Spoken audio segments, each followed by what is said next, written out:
Vice President Mike Pence is under attack for refusing to say Black Lives Matter, but instead declaring that all lives matter. On CNN, the lovely Miss Brian Stelter flew into a girlish pet at the news and handbagged the VP, declaring, quote, Black Lives Matter is a highly effective organization whose defund the police policies have achieved more innocent black deaths in a single weekend than the police have caused in the last 2 years. Their uplifting battle to destroy the traditional family will finally end white privilege by miring black Americans in inescapable dysfunction, making white people feel really guilty so they stop walking around with those smug looks on their faces. And BLM fundraising goes to support the Democrats, whose unshakable commitment to black people can be seen in every city they govern. Although you don't want to see it too close because you can get killed in those places. And yet all Mike Pence can do is say all lives matter, which is clearly a dog whistle to Christians with their secret belief in universal love for mankind, unquote. The lovely Miss Stelter was so upset, she then went to bed for the rest of the day and sobbed pitiably into her nightgown. At the New York Times, a former newspaper, editor in charge of flagrant historical distortion, Nicole Rachel Bates, wrote, quote, for too long, Vice President Pence's self-righteous refusal to commit adultery has signaled his support for the oppressive patriarchal institutions of honesty and decency that would have kept someone like me from achieving my high position.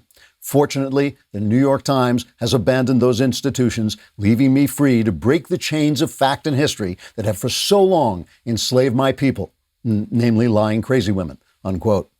Black Lives Matter spokesman Killian Rage said his movement would not be stopped by the vice president's lack of support, but would press on with their mission to tear stuff down and burn businesses until it leads to something really great.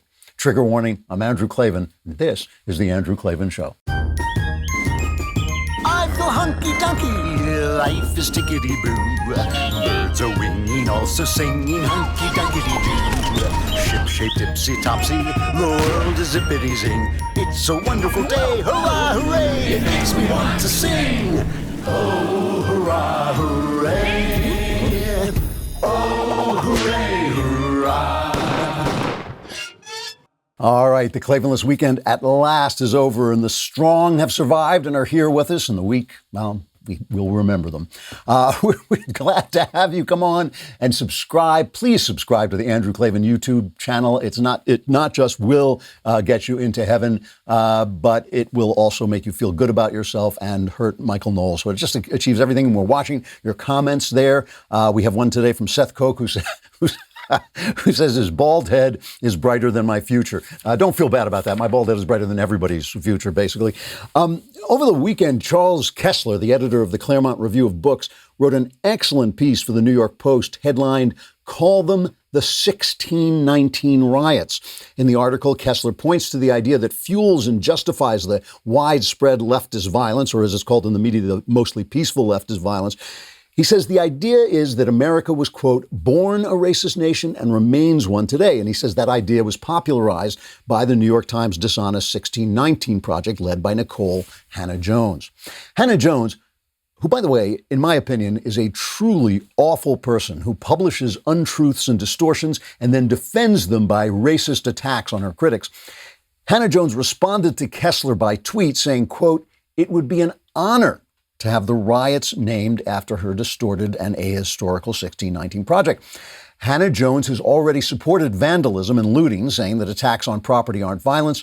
And while she grandly withheld judgment on whether it was a good thing to pull down Ulysses S. Grant statue, she said men like Lincoln and Grant should not be credited with freeing the slaves. The slaves freed themselves. Now, that's completely untrue. But what is true is that many blacks served in the Union Army during the Civil War. And while they were subject to bigotry and they were mostly kept out of combat positions, they did include the fighting 54th Massachusetts Volunteer Infantry, which was celebrated in the terrific film Glory. If you haven't seen it, you should. Among those heroes was a guy named Sergeant William Carney. He was the first black American to win the Congressional Medal of Honor. In the midst of a brutal defeat, he rescued the regiment's fallen colors under fire and is said to have returned to the battle line, proudly declaring, "Boys, the old flag never touched the ground." I wonder what Sergeant Carney would have thought of Hannah Jones's pride in inspiring anti-American riots and destruction. I don't think he would have thought very much of it, because his heroism highlights the central difference between reformers and radicals. Sergeant Carney was a soldier who was willing to risk his life to defend his country with all its flaws. Hannah Jones is an elite punk. She pretends she lives in a nation dedicated to injustice, while sitting safely atop one of that nation's most elite institutions, and she cheers on the thugs who would destroy the society that gave her everything she has. The difference between reformers and radicals is that reformers want to make a good country better in accordance with its good principles and good traditions. Radicals want to tear things down and replace them with what? With a utopia that always has been and is today the mask of tyranny. All right, we're going to talk more about this. This is an important story, actually. We'll talk first about Wise Foods. You remember Wise Company. They've been our sponsor for a long time, but they've changed their name to ReadyWise, which supplies emergency meals and freeze-dried fruits and vegetables for convenient on-the-go nutrition and new adventure meals that are good for hiking, camping, and other outdoor activities. Now, as you know, this is one of those lunatic right-wing shows that's always expecting some disaster that'll keep you locked in your house where you can't get out and you can't get any deliveries. And so it's going to sell you this crazy idea that you should be ready with ReadyWise. That's what's happening now. It turns out all the crazy right-wingers were right. ReadyWise meals are easy to prepare. You just add water, and they have a very long shelf life. ReadyWise makes being prepared simple and affordable. You can order online and have nutritious meals shipped directly to your doorstep, which is how we get everything nowadays. When government resources are strained, it can be days, if not weeks, before fresh food is available. Don't put yourself in a situation when you need food during an emergency. Prepare today. This week, my listeners can get free shipping at ReadyWise.com when entering Klavan at checkout, or by calling 855-474-4084. ReadyWise has a 90-day, no questions asked return policy, so there's no risk taking the initiative to get yourself and your family prepared today. That's ReadyWise, ReadyWise.com, promo code Klavan to get free shipping. But if you really want to be ready, if you want to be ready, you got to know how to spell Klavan. It is Klavan. There are no There are no E's in Klavan. Why is this story about this horrible, horrible woman? She really is terrible. She's just a font of distortion and dishonesty. And then time anybody challenges her, she's like, well, I'm black, so you can't argue with me. Just awful. But anyway, it's important for a reason. We talk a lot on this show about the dishonesty and the hypocrisy of the press. We talk about how they covered Christine Blasey Ford as if it were the end of all life if you didn't support her testimony against Brett Kavanaugh, but then they just ignored Tara Reade. That's lying. That's dishonesty. It's distortion. We talk about how the massive rallies for Black Lives Matter are completely safe from the coronavirus. They won't even, in some places, they won't even let you ask patients whether they have been to one of these rallies, so you can't track the spread of the disease through the rallies. But the Trump rally in Tulsa was terribly, terribly unsafe. The Russia collusion, but we're not going to follow the Durham report, all this dishonesty. But this is not hypocrisy. Hannah Jones is not being a hypocrite. It's not distortion. They believe that their moment has come, and they are coming out and saying, this country is bad. We are Marxists. We are destroying this country. We are the mob. We are the mob. Just like Chris Cuomo in cheering the riots on, he is the mob. The Democrat Party, who among the Democrats has condemned the violence with any full-throated voice? Who has done it? None of them. They are the mob. They have taken on that mantle, and they're being honest about it, and that means that we have to change our approach to them. All right, let's talk about this a little bit more. Black Lives Matter, a video was unearthed over the weekend of one of the co-founders of Black Lives Matter, Patrisse Cullors. And this is important because this is the media's new tactic, or we should just call them the mob media. The mob media, one of their new tactics is asking people, like they did Mike Pence, do Black Lives matter? As if anybody anywhere had ever said Black lives don't matter. That's the insult built into it. But now you're supposed to support this organization, which is, as I've been telling you for weeks, if not more, is basically just a mask for a socialist agenda. It has nothing to do with making Black lives better. Not one thing to do with making Black lives better, because remember, All these people tearing stuff down in Seattle, tearing statues down all over the country, trying to defund the police. They've got this, oh, what a brilliant idea. We'll stop the police from policing. All these people have not said one thing about what they mean to replace it with, except to destroy the family and to introduce Marxism, basically. So here is Patrisse Cullors. She's a co-founder of Black Lives Matter, basically saying who she really is. It's got 5. I also think that it might... I think of a lot of things. The first thing I think is that we actually do have an ideological frame. Myself and Alicia in particular are trained organizers. We are trained Marxists. We are super versed on sort of ideological theories. And I think that what we really try to do is build a movement that could be utilized by many, many Black folk. So what she's really saying is we are going to utilize, she says that this Marxism is going to be utilized by many Black folk. What she really means is we are going to utilize Black folk for this movement because it has been nowhere shown that Marxism helps anybody anywhere. And this is the thing about people tearing down statues of George Washington, which is happened here in Hollywood, tearing down statues of Ulysses S. Grant, who defeated the Confederacy and also was very committed to defeating slavery, also destroyed the first rising of the Ku Klux Klan, the Democrats' answer to the Civil War. You know, all these people that they're tearing down, the question nobody gets asked is, you know, you're tearing that down. What have you ever done for anybody? What have you ever done for yourself? What have you ever done to make your life better? What responsibility have you ever taken? And now we know they're Marxists, and now they have to point to someplace because Marxists have used true corruption, true oppression, true racism. They have used that as a shield for their philosophy, which is just about power. So they're defunding the police. This Black Lives Matter, defund the police. Do you or do you not support Black Lives Matter? Over the weekend, there were 101 shootings in Chicago, and that's just numbers coming in. 14 people killed. 9 or 10 unarmed Black people were killed by the police last year. 14 people were killed in Chicago, and you know what color they were. You know, I mean, obviously their lives are, all lives matter, so their lives are not to be judged on that. But just judging from Black Lives Matter's point of view, 14 people killed in one weekend. Okay, 10 people in a year who were unarmed. That doesn't mean they were innocent. It just means they were unarmed. But it doesn't mean they were innocent. They may have been criminals. They may have been attacking, like the guy in Georgia who was attacking the police with a taser. So, you know, we don't know what they were doing, but they were unarmed. 10 people unarmed, 14 people killed in a weekend. In New York City, the shooting rate was up over 300%. They just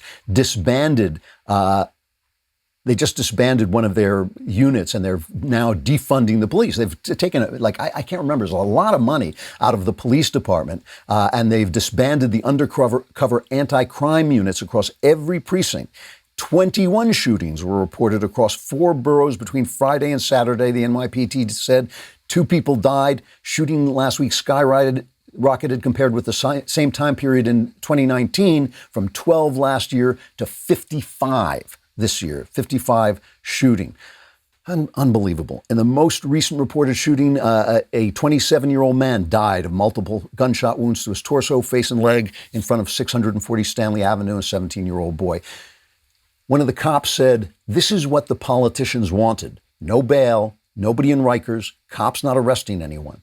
This is what they wanted. It is what they wanted. It is what the BLM people wanted, and the Democrats support the BLM, and the media supports the BLM. This is them. This is on them. It's them." And the thing that I was saying about the way we cover this is we've got to stop saying, "Oh wow, look, you know, the bias in the news." Every day I go on one of my favorite websites, the Media Resource Center, the Newsbusters, and they talk about the bias in the news. But it's not bias anymore. It's an actual attack on the founding principles of America. It is actually putting forward the idea that America is rotten and deserves to be destroyed and deserves the violence and its history has to be wiped out. All the statues being pulled down. And of course, what's happening in the Seattle zone, now it's called the CHOP. They changed the name because it was supposed to be autonomous as the Chaz, but now it's the CHOP because they say it's an organized protest because they still want the services. They still want the police to come in there, and they're complaining when the police won't come in and when the medics won't come in when there's a shooting. I think there have been 2-3 shootings in there, and the medics won't come in because they're not defended by the police and they're afraid for their lives. And the people are screaming, "Oh, it's a war zone. This is terrible. This is a terrible thing that's happening."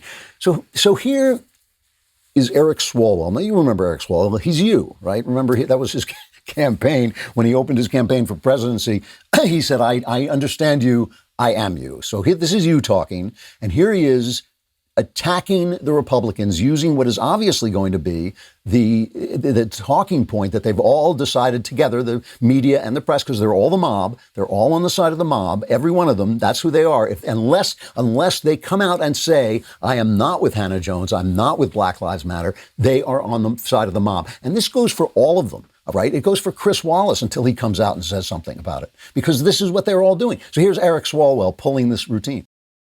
Black Lives Matter, period. And so I would yield to any of my colleagues on the Republican side who can unequivocally say, as we calibrate where we are right now, that Black Lives Matter. Thank the gentleman for yielding. Does the gentleman believe that all lives matter as well? I think Black Lives Matter. I think all lives matter. Reclaiming my time. Can anyone on the Republican side say unequivocally Black Lives Matter? Unequivocally, all lives matter. Why is that a problem to acknowledge? Reclaiming my time. I think it's clear that my colleagues on the other side would like to put up a straw man to not have the uncomfortable conversation that we need to have about race. I think we should have an uncomfortable conversation about how these guys like this clown are utilizing race for power, and they're not going to be immune from the mob. The mob just eats them last. It may not even get to them last because some of us will stand up against them. That was Matt Gase fighting back, by the way. This is the thing. The cancellations, right? The people losing their jobs, the statues being torn down, the names being etched out. Teddy Roosevelt, the great statue of Teddy Roosevelt in front of the Natural History Museum. That's a New York icon. Now they say they're going to take that down. But, Myron Magnet from the Manhattan Institute, Myron Magnet said, if a museum can't preserve things, what's a museum for, basically? That is amazing. This is a time for people who are on the middle left. I don't know how many people who listen to the show are anywhere on the left. Maybe none. But this is the time for them to start thinking about the fact that a lot of the stuff we crazy right-wingers have been saying turns out to be exactly true. Let me just play this one cut of John Oliver, the comedian from HBO, I guess it is, This Week Tonight. He's reacting to Donald Trump saying if you start to tear down the Confederacy statues, you're going to end up tearing down George Washington. The president's concern seems to be that tearing down statues leads to a slippery slope. This week it's Robert E. Lee. I noticed that Stonewall Jackson's coming down. I wonder, is it George Washington next week? And is it Thomas Jefferson the week after? You really do have to ask yourself, where does it stop? Okay, well, I'll tell you where it stops. Somewhere. Anytime someone asks, where does it stop? The answer is always f***ing somewhere. You might let your kid have Twizzlers, but not inject black tar heroin. You don't just go, well, after the Twizzlers, where does it stop? See, but you do, because once people, the problem is not the mob. The problem is not the mob. The problem is the institutional muckamucks, the high-level people, the Hannah Joneses, the people who are in positions of power, in elite positions of power, cheering the mob on. The problem is not the mob. The problem is the people who surrender to the mob. And if no one's going to say no, it turns out there was a statue of George Washington torn down. There are 3 of them defaced. It turns out that John Oliver is a buffoon. It turns out he's not just a clown. He's also a buffoon. And it's time for people who are a little bit on the left to start thinking, well, wait a minute. What am I supporting here? When I vote for Joe Biden, who am I really putting in office? It's a good question, because all of these guys have turned out to be wrong, where guys like, let's say, just for instance, me, who have been saying, these people are radical. The radicals on the right, and there are radicals on the right, and I reject them, and Ben has rejected them, and Knowles, we've all stood up to them. We've all, met them in our speeches and stood up to them. Those people are in the comment section of websites. That's where they are. They're radicals. We now see are in the top news organizations in the country. They're at the New York Times. They are in the Congress. They are the people kneeling kneeling to the flag with their slave owner scarves that they wore that turned out to be from African slave owners. So let's go back now, just listening for a minute, because everything has been about Donald Trump, right? So here's the latest interview, a new interview with this lady, Patrisse Cullors, the same woman who said, we are trained Marxists. We are versed in theory. We know what we're doing. We know what we're organizing. We mean this to happen. That's what she's saying, right? All those people who were murdered in Chicago because the police aren't going to go, in New York because the police won't go, they did this on purpose, and the New York Times supports it. The New York Times is the mob. Joe Biden doesn't even know where he is, and he's the mob. Eric Swalwell, when he says, I'm you, he's talking to the mob. He's the mob, right? Because they're supporting what these people are doing, and what they're doing has nothing to do with Black lives. She told you that. She's a Marxist. Now hear what she has to say to Jake Tapper. Hands down, Trump not only needs to not be in office in November, but he should resign now. Trump needs to be out of office. He is not fit for office. And so what we are going to push for is a move to get Trump out, while we're also going to continue to push and pressure Vice President Joe Biden around his policies and relationship to policing and criminalization. That's going to be important. But our goal is to get Trump out. So you hate Trump, but you know Marxism is going to destroy your country. You're a little bit on the left and you hate Trump, and you know Marxism is going to destroy your country. And you're listening to this woman who just told you she's a Marxist, telling you that she's got to get to Trump. Maybe you should start to think about this. I got to pause here for just a second and talk about Quip. The toothbrush, terrific toothbrush. It is an electric toothbrush. You got to have an electric toothbrush, right? This is something that my dentist told me, the dental aide told me. You have to have an electric toothbrush. They do a better job of cleaning your teeth. But the regular ones are like bazookas, and especially when you travel around, they're just huge, and you got to plug them in. And all when you travel around, they're a real pain in the neck. But Quip is a sleek, beautiful, battery-operated electric toothbrush. Does a terrific job on your teeth, and you can take it anywhere you need. And this is, of course, a time when especially if you've been locked down, you don't want to let your health go, you don't want to let your good habits go. Quip will send you brush head, toothpaste, and floss refills automatically delivered on a dentist-recommended schedule of every 3 months for just $5 each. They'll send you a friendly reminder when it's time for a refresh, and stay committed to your oral health, and shipping is free. Join over 3 million happy customers and practice good oral care easily and affordably with Quip, starting at $25. And if you go to getquip.com/Klavan right now, you'll get your first refill free. That's your first refill free at getquip.com/Klavan, spelled get, QUIP.com/Klavan. Quip is the Good Habits Company. Who needs to know how to spell Quip? You know how to spell Quip, but you're sitting there. I know you're saying, I want that deal, but how do you spell Klavan? You were too smart to be acting this dumb. That's what I wanted to say. All right. So the Marxist hates Donald Trump, right? Now, Donald Trump had a rally over the weekend in Tulsa, Oklahoma, and it didn't go that well. The rally went fine as far as it went, but it was like a 19,000-seat stadium, which he has been packing normally up to the gills, and instead only about 6,000 people came out. And there's some talk that kids went on TikTok and booked all the seats, and that was the way. I don't believe that story. The campaign says that's not true, and I don't believe it. It doesn't seem right. They have a lot of ways of getting around stuff like that. But the media, the mob, did everything it could to mobilize the mob, and they basically sent protesters out there. They kept telling people there was going to be violence. There wasn't a lot of violence. It was actually pretty sedate, but the protesters did. The Trump campaign says they blocked some of the doors. Reporters say that didn't happen. Actually, decent reporters say that didn't happen. But they obviously caused a lot of fear. They spread fear about the virus, which doesn't affect protesters, Black Lives Matter, Marxist mob protesters, doesn't affect them, but it does affect anybody who wants to go and support the president of the United States. So that's a problem. So, obviously it worked. Obviously they did scare people off. And I think that's important. And it's also important to talk about the fact that Biden, for the first time in May, out fundraised Trump by $7 million. And of course, the Trump campaign is talking about this. But these are bad signs. And, why should we sugarcoat them? Are we going to sit around and pat ourselves on the back and say, oh, all the polls are wrong and all that? No, we're not going to lie to ourselves. These are bad signs. Trump needs a new strategy. This is not 2016. This is 2020. They have moved the ball. The left has moved the ball, and they believe that this is their moment. That's why they're coming out and saying it. Well, violence isn't bad. That's why the New York Times is not firing a reporter who says violence against property isn't violence.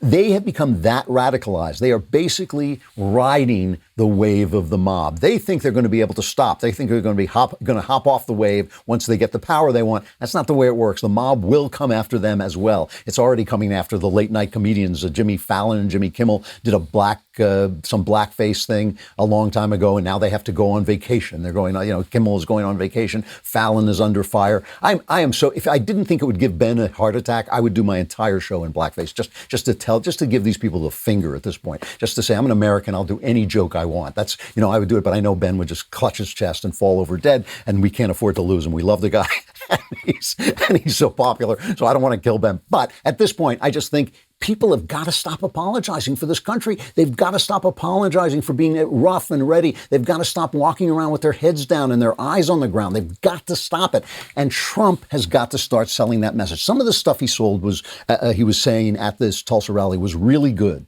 But he's got to understand that this is not 2020, and he has got to be talking directly to the nation about things like this. Here's a couple of good cuts. Here's one where he talked about what the left wants. This is cut 16.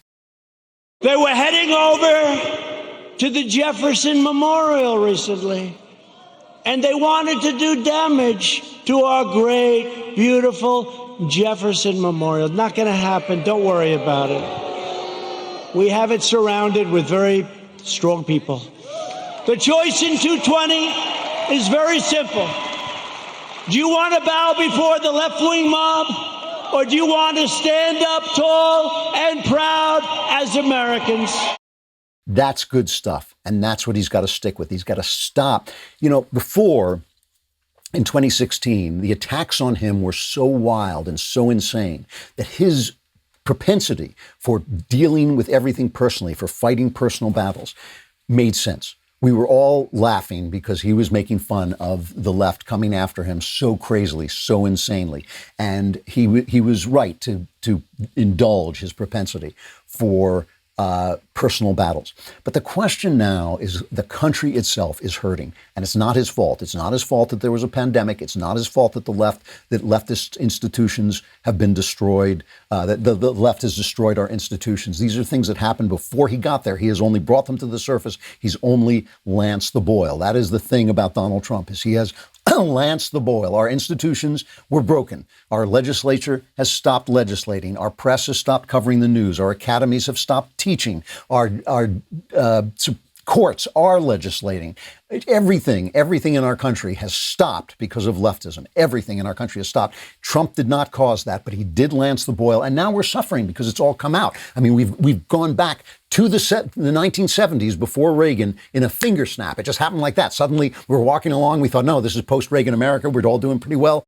Suddenly, we were back in the 70s, riots, crime, everything falling apart, people defacing America, the press, everybody running down America. We're back in the 1970s. I remember them. They stank.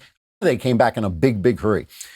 Trump has got to get a new strategy. There used to be a meme that went around that said, it was a picture of Trump, and it said, "They're not after me, they're after you. I'm just in their way." That should be his campaign strategy. When he fights them on his behalf, he should make it clear that he's not fighting for himself anymore. He's fighting for you. They're after you. They're after America. He's just in the way. There's truth to that. And of course, it's a campaign slogan. So it's a campaign slogan. So it's also a little bit of showmanship. But he has got to learn. He has got to rein this in.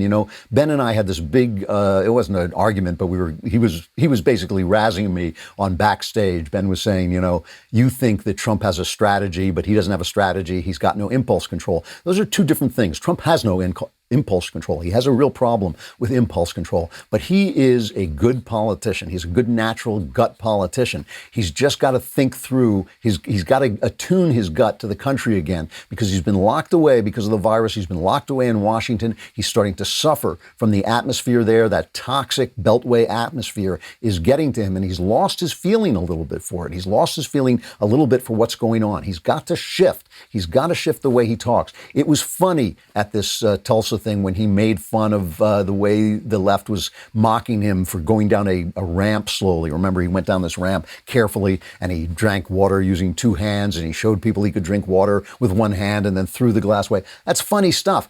But it's not the stuff anymore. It is not the stuff. He can use it. It's good stuff. But he's got to start talking about what's really happening. He said something about Seattle that I thought was excellent. This is cut 18. We're talking about Seattle. Have you ever been to Seattle? They took over a big chunk, and the governor, who's radical left, all of these places I talk about are Democrat. You know that. Every one of them. Every one of them. And I have an offer out. I said, anytime you want, we'll come in, we'll straighten it out in 1 hour or less. Now, I may be wrong, but it's probably better for us to just watch that disaster. Now, yeah, I don't think he is wrong. I think that's exactly right. That, you don't want to have you don't want to have a Waco situation on your hand where a lot of people get killed.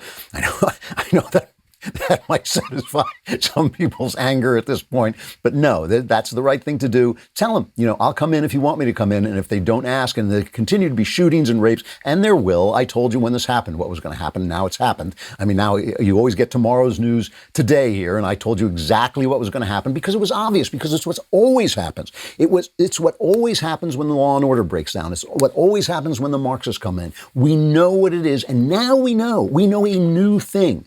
Because of Nicole Hannah-Jones at the Times and Chris Cuomo at CNN, we know they mean this. This is their time. They set this in motion. They think they're going to win. And it's a question whether they will or not. All right. You will want a reader's pass. If you are just too damn cheap to go and get the all access, which would give you everything. We mow your lawn. You get the all access pass. You can talk. We did an all access on Friday, so it slowed down, shortened the Klavanless weekend. Some of you who are now past because you had a 3-day Klavanless weekend could have been saved, might have been saved by having an all access pass. But all right, you're cheap. You want to feed your kids. You want to pay your rent. So we have a different deal, a cheaper deal, called the Reader's Pass to dailywire.com. It's a great value for only $3 a month. And when you sign up, you get that first month for only 99 cents. You get access to our mobile app, which is terrific, articles ad-free, and access to exclusive editorials. Walsh did one the other day called The Only Real Privilege in America is Leftist Privilege, which I'm not even going to tell you because you haven't paid the 99 cents. It's a lousy buck. Pay the buck for Walsh's article. So if you haven't checked out the Reader's Pass already, go to dailywire.com and sign up for just a buck. Come on over to dailywire.com.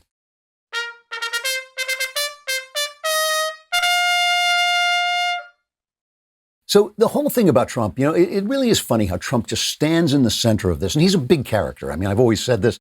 He's a great big American character. He's great big American flaws, and I think some great big American virtues as well.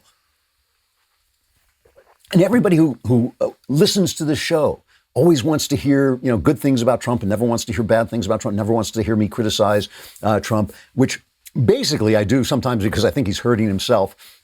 And I'm always willing to admit that he may see something I don't see. He's got great instincts. He's a politician. I'm not. I don't pretend to be. So maybe he sees things I don't see. Maybe he's, gearing up. Maybe he's assessing the situation and taking his time before he makes his move. I'm just saying right now, it looks to me like Biden is winning. Right now, it looks to me like Biden is doing well. And Biden is a hologram. Biden is just a ventriloquist dummy who couldn't put together a sentence at all. But the thing about Trump that is just so interesting to me is what I said before, that he has revealed the emptiness of our institutions. He didn't cause our institutions. It was.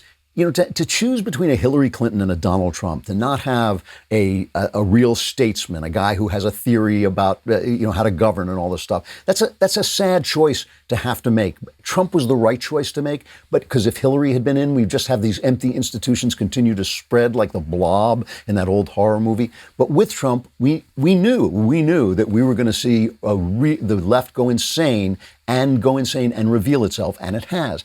But here's the thing. I mean, again, I'm talking to anyone out there who maybe is a little bit on the left side, maybe just a little bit, there's many decent liberals that I know who don't think they're supporting this when they vote for Biden, who don't think they're supporting the violence when they vote for Biden, who don't think they're supporting the Marxism when they vote for Biden. This guy whose only job is to look like an old-fashioned Democrat while the Marxists put their systems into place. That's his only job. And the thing about Trump is, they call him a liar. Okay. Trump is I've said this before, he's a kind of a Barnum character. He overemphasizes things. He himself has said he's a cheerleader for the country. He's always upbeat. He's always exaggerating the good things. That's him. But who pushed the Steele dossier? Who sent that lie to us? I mean, who pushed Christine Blasey Ford with her completely unproved, unsubstantiated charges? Who did that stuff, right? They call Trump a conspiracy theorist because he went after Barack Obama on his birthday, on his birthday, and he went after Ted Cruz on that crazy Lee Harvey Oswald story. They call him that, but who pushed the Russian collusion story? Who pushed that crazy Russian collusion story and then gave Pulitzer Prizes for pushing it? That was all the left, all the media, all the Democrats, right? They say he's an authoritarian, which is a joke because he's done nothing but dial back the government. Who is it who silences free speech? Who is it who wants to use corporations to silence political speech? Who is it who wants to get people fired sometimes for saying things that are absolutely true and sometimes for just saying opinions that might not be in keeping with leftist policies? Everything they say about him, everything they say about Trump, they are worse. They are worse. And this is the thing. I know a lot of people who literally cannot stand Donald Trump. They cannot stand the sound of his voice. They can't stand his attitude. They can't stand the sometimes grotesquely boorish things that he says. Why can't they see? Why can't they see that their institutions, the left institutions, including Barack Obama's presidency, right, the scandal-free presidency that used its law enforcement arm to investigate an opposing political candidate, why can't they see that, like, really all he is not a hypocrite? All he is openly what he does. And the things he does are more benign. He doesn't silence free speech. His lies are basically exaggerations. The things they call lies are basically mostly exaggerations. His boorishness, when I was preparing the show today, I was looking for clips, right? And I went on YouTube and I looked for clips. And when you go on YouTube, they sometimes play an ad. And they played one of those Comcast NBC ads, the more you know, a little public service announcement, right? They played a public service announcement, and this is what it said. It said, if you believe in equality for women, this is Comcast NBC is lecturing me about this. They said, if you believe in equality for women, you should have equality in your home. You should treat your daughter and your son the same way. Okay. Now, first of all, screw you. Don't tell me how to treat my daughter and my son. I will treat my daughter and my son differently because girls and boys are different, no matter what Neil Gorsuch says. They are different, so I will treat them differently. I will expect different things of them. I will expect them to hit different marks, and I will expect them to behave in different ways because they are different. I will not try to force them into the role of the other. That would be an act of emotional violence, so I won't do that. But who is Comcast NBC? They're the guys who ditched the Harvey Weinstein story. They're the guys who covered up the rapes and depredations of Harvey Weinstein because they were simultaneously covering up the depredations against women of Matt Lauer. So when these people who look at Donald Trump and they say, oh, what a horrible, horrible guy. He said these things about grabbing women, okay? Who are they listening to? Who are they voting for? There is no gap. There is no difference. There is no gap between their good intentions and the people, the institutions they support, which are Marxist, which are corrupt, which are so incredibly entrenched in the halls of power that if there is institutional racism, they're the institutions who would be racist because they are the institutions.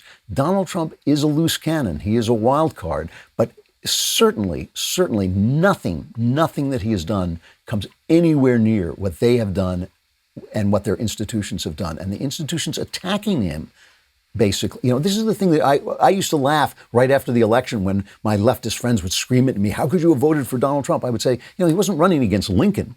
He was running against a career criminal, so like bring a better candidate next time and we'll talk. But he was running against a career criminal. And this is the thing that has remained true. John Bolton is bringing out his book, a really interesting, over the weekend, the Wall Street Journal, they published a large section of his book going off about Trump and his China policy. And it was plausible. It sounded like Trump. It sounded like stuff Trump did, like, flattering the Chinese president and changing his mind about his policy and leaving his staff kind of unknowing in the dust, not knowing where he was going to go. It was all the stuff. It was basically John Bolton is making a fortune selling a book telling us that Donald Trump is Donald Trump. That's what he's doing. It's really amazing. Let's play. He gave an interview to ABC. I think that this was also over the weekend. Let's play the first clip of that. I tried to write a book that took the 17 months I spent as National Security Advisor and reveal a picture of the president that people can draw their own conclusions from. My conclusion is clear. I don't think he should be president.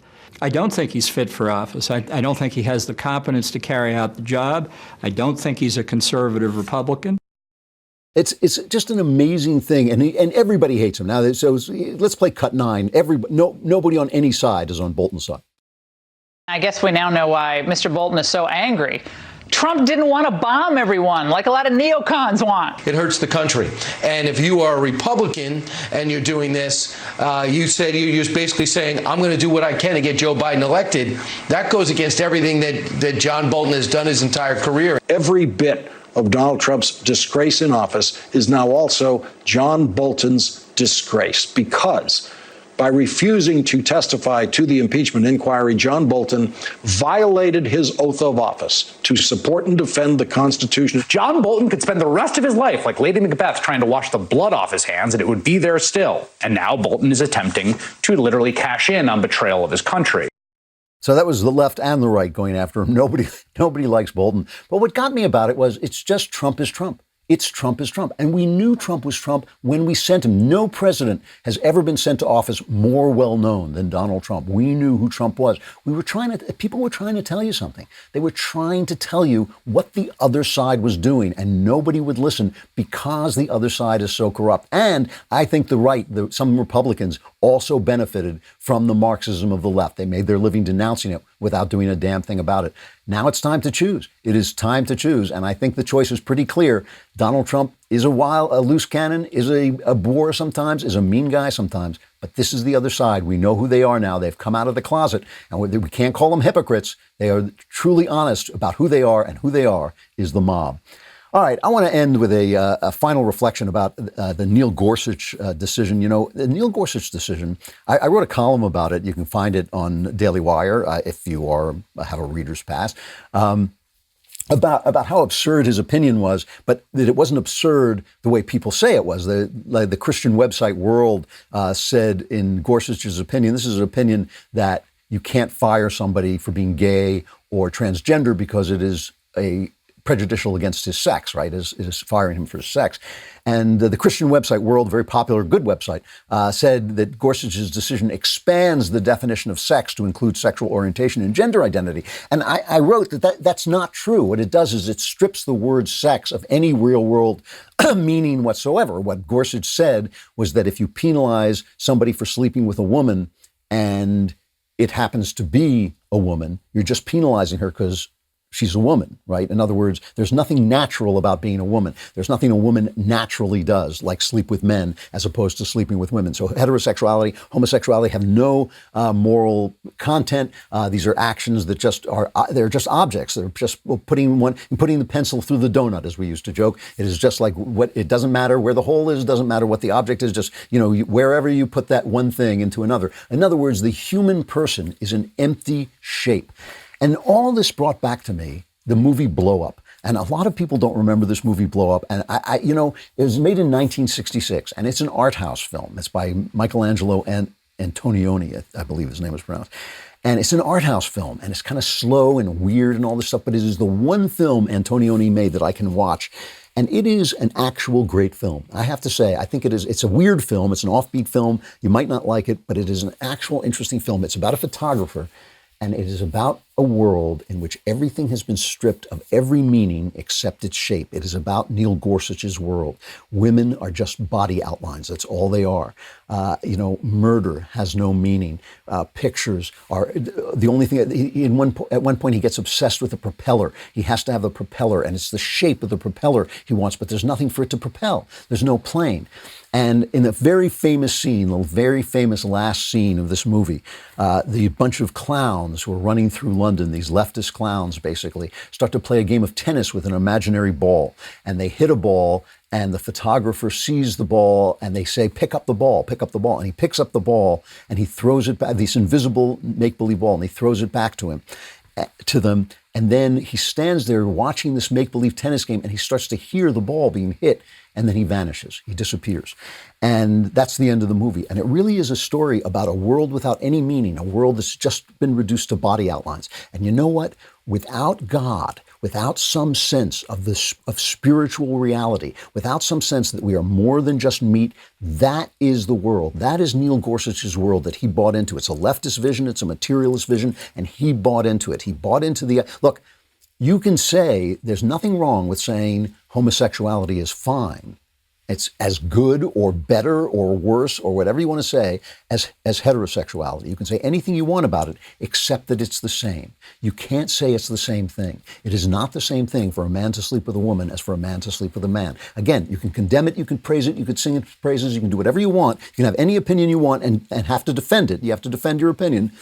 But you can't say it's the same. And we live in a world stripped of its meaning. We truly do. And I'm starting to feel during this crisis that the churches are to blame for this as well as anybody else. It's not the atheists who are to blame. It's the churches who no longer have the guts to speak against the world. They don't have the guts to speak against the world. They're just speaking into the world with a little bit of Jesus thrown in. They're going to have to start, or they're going to lose the only religion on earth that actually supports the civilization we're in. The only religion on which this civilization was based, on which it was built. If we lose it, the civilization will fall. And we're going to lose it if we don't remember that life has meaning, and we get that meaning out of a certain book. I won't mention its name because I don't want to be canceled, but I'll be here tomorrow. This is the Andrew Klavan Show. I'm Andrew Klavan.